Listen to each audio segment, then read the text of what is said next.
Un parque natural para unha galega ilustre, ese é o tema central da exposición itinerante promovida pola Xunta de Galicia que se pode visitar no Centro de Visitantes Casa da Costa de Corrubedo. O Centro de Visitantes Casa da Costa no Parque Natural de Corrubedo e Lagoas de Carregal e Vixán acolle dende o sábado unha nova exposición itinerante. Inaugurada co gallo do 8 de marzo, nela dedícase cada un dos parques naturais da comunidade a unha galega ilustre e recoñecida polos seus méritos. Unha exposición coa que a Xunta de Galicia pretende poñer en valor o traballo destas mulleres.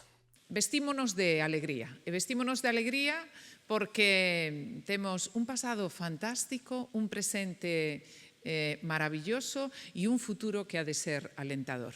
E iso é o que queremos poñer en valor. Queremos ligar todo o que alberga Galicia, alberga os nosos parques, os nosos bosques, a nosa biodiversidade, pero alberga a Galicia moito coñecemento, moito traballo, moito inconformismo, moita muller. Hoxe poñemos de exemplo 6 mulleres, ligámolas a un parque.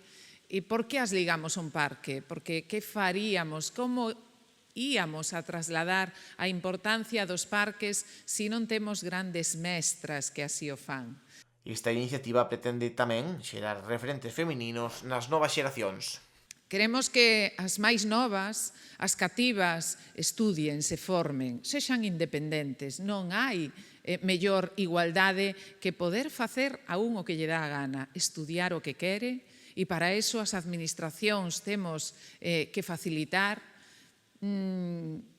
que se incorporen ao mundo laboral, e aí as administracións temos que traballar arreo para que poidan ter esa cabida no mundo laboral, e a partir de aí decidir as mulleres libremente.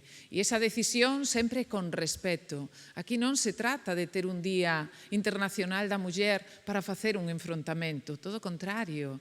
Pero, sobre todo, unha exposición de recoñecemento a 6 mulleres adiantadas á súa época e inconformistas, escollidas entre tantas outras por ser claves para o progreso social e económico da comunidade e como referentes a nivel nacional e incluso internacional. Porque as mulleres que hoxe lles rendimos esta homenaxe, detrás hai horas de estudio, seguro que detrás houbo enfrontamentos, seguro que detrás houbo un traballo para lograr ser o que quixeron ser. Por lo tanto, nunca nos poñamos cotos as mulleres. Vayamos a donde queiramos ir, pero fagámoslo sempre de xeito feliz.